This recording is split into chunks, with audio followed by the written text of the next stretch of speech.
Shalom. Before I begin, I'd like to give all praises, honor, and glory to Yahweh Bahashem, Yahushai Bahashem, Ruach Kwadash.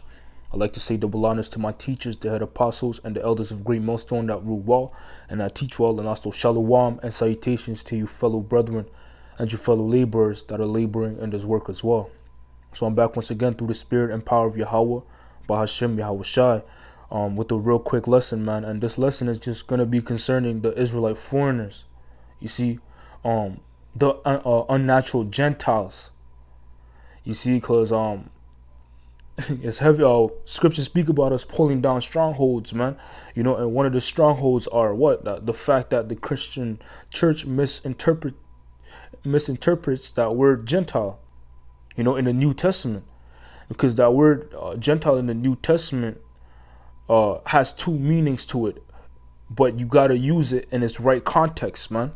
You see, the first meaning of it is a natural Gentile, which is a heathen, you know, these other nations.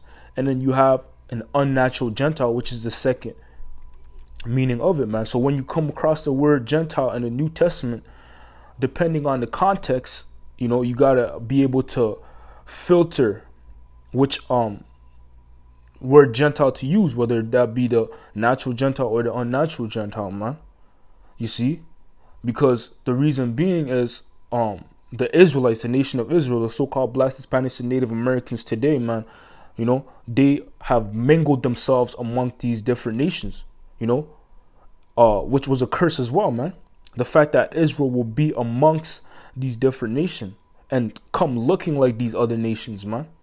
You see, that was actually a curse.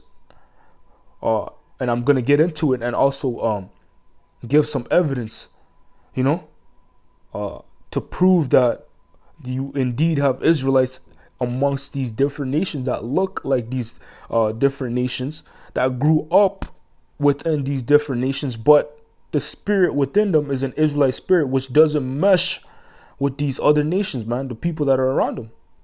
You see, so let me begin with the book of Deuteronomy, the 28th chapter and the 64th verse, and it reads, "And the Lord Yahweh shall scatter thee among all people, from one end of the earth even unto the other. And there thou shalt serve other gods which neither thou nor thy fathers have known, even wood and stone," man. You see, so us being scattered amongst these different people is actually a curse. Why? Because we lost our heritage. You know, later down the line, throughout generations, you would lose that name, Yashar Allah, man. You see, but you'll start calling yourself whatever nation you're within. You see, holding their different customs. You see, that's a curse in itself that was brought upon us, man. Verse 65, and it reads, "And among these nations," so while we're in the midst of these nations, man, these other heathen nations, "thou shalt find no ease," meaning what? These curses will pursue you. You see, the curses are still on an Israelite, even though he's among these different nations, man. That proves that he's an Israelite. You see? So reading that again, "And among these nations thou shalt find no ease." And again, I'm gonna get some evidence proving this, man, showing you that even Israelites that look like these other nations are catching hell too. Why? Because they're under the curses, man. You see? Reading on, "Neither shall the sole of thy foot have rest, but the Lord Yahweh shall give thee there a trembling heart and a failing of eyes and sorrow of mind," man. You see? So through the spirit and power of Yahweh Bashim Masha, I'm just gonna get this video which I ran across, man. You know, through the spirit and power of Yahweh Bashim Masha, of these three Jakes. You know, I perceive them to be Jakes through the spirit and power of Yahweh Bashim Masha, man. You see, their father was Nigerian.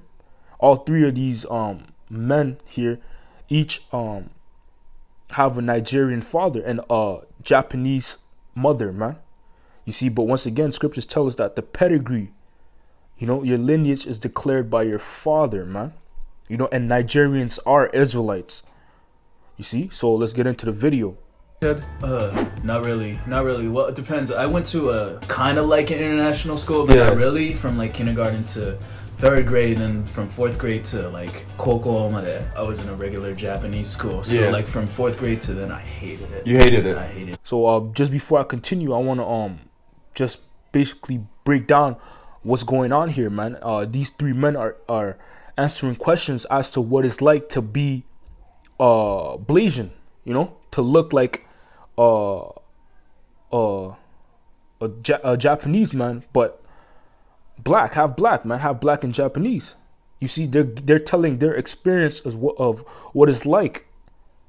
You see, so let's continue. Every like second of it. Right. And I feel like once you get into like high school, like middle school, high school, like people view you differently. Oh yeah, for sure. You know? Because I was like into rap music, just American, like black. You see that, man? You see, roughly paraphrasing the precept, man, all flesh consorted to its like, man. You see, so even though these men were amongst these different nations, they still have a Jake spirit within them. You see, and they cleave to things that Jake cleaves to, man. Like what? Like rap music, the Black American culture, man. You see, and you got you see the man at the far right, far left. He has dreads almost, man. Curly hair. That's Jake, man. You see? So let's American continue. culture since I was a baby, basically, and then being kind of picked on for that. I used to wear Air Force Ones to school, or wear Jordans to school, and then people were like, "Yo, why are you wearing those type of shoes? You're supposed to wear these types. Get your shoes from Tokyo Hanzo or whatever." Right. And then from high school, seeing everybody want to dress like that. Right. And who's known for wearing shoes like that, man? Who's known for wearing Nikes, Air Force Ones, and Jakes? Who started that trend, man? Israelites, Jake, man. You see?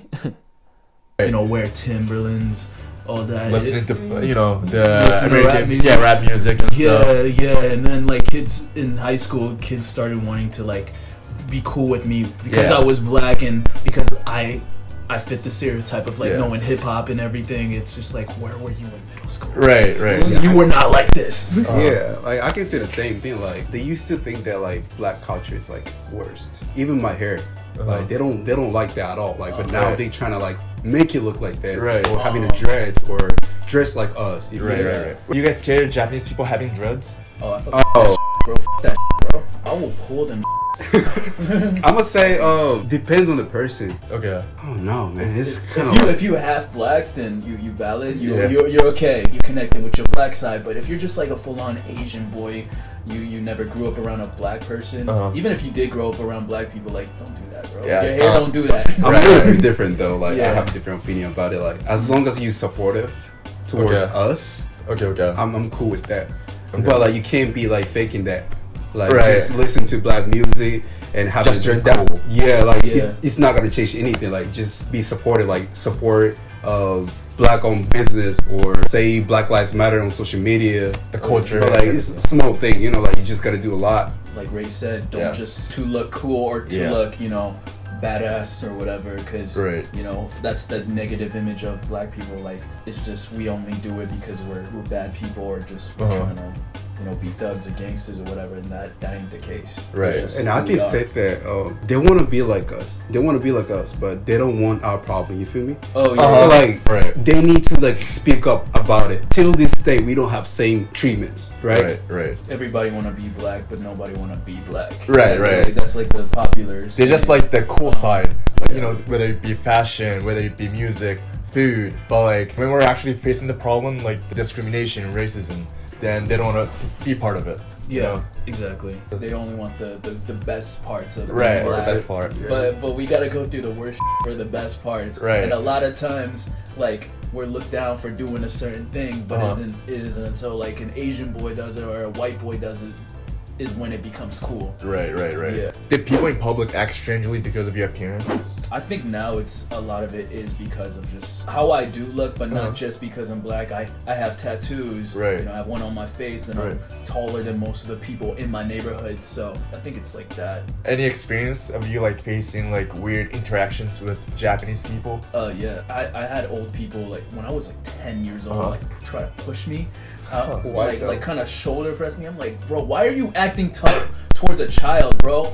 I'm a 5th grader. What are you doing, bro? And just like kids like from other schools, because I don't look familiar to them. Right. So they're just like acting tough with me. I'm like, bro, come on, bro. There was like one interaction, like dude was like, there was a group of kids right across the street. Yeah. We're in middle school. The Dancho or whatever. the leader, he's like looking at me. He's like, or some whatever the Yankee Chugakse do. Yeah. And then I'm just like, come on. What? Yeah. I'm just like, come on. And he's just like, I'm like, bro, I am outnumbered. It's me versus like 4 of your friends, bro. Yeah. Come on. I also had a similar experience where like old lady. So this old lady, right? 5-6 years ago, this old lady came up to me and like all of a sudden she started touching my hair and like saying, "Oh, this is really cool." You know, it happens, right? Like people touching your hair, thinking that it's. But yeah, there you have it, man. You see, you got Israelites that are amongst these different nations that grew up amongst these different nations, but their spirit is always set apart, man. You see, their spirit then never meshed with these different nations that they're amongst, man. You see, then they go through what a regular Jake would go through, man. You see, such as being called names, a proverb and a byword, a reproach. You see, hey, so that proves that there's Israelites amongst these different nations that look like these different nations, man. And that's where you get the term unnatural Gentile. And the natural Gentile, that's where you got to filter those words and put them in the proper context, man. You see? So I'm going to end it off with a quick precept. This is the book of Hosea, chapter 8 and verse 8. And it reads, Israel is swallowed up. Now shall they be among the Gentiles as a vessel wherein is no pleasure, man. So you got Israelites amongst these different Gentile nations, man. And that word Gentile there is a natural Gentile, which is a natural heathen, man. You see, so I hope that lesson was edifying through the spirit and power of Yahweh Bahashem Yahushai. I'm going to close out by giving out praises, honor, and glory to Yahweh Bahashem Yahushai Bahashem Ruach Kwadash. Once again, double honors to my teachers, the head apostles, and the elders of Great Millstone that rule well and that teach well. And also shalom and salutations to you fellow brethren and fellow laborers that are laboring in this work as well. Until next time, shalom.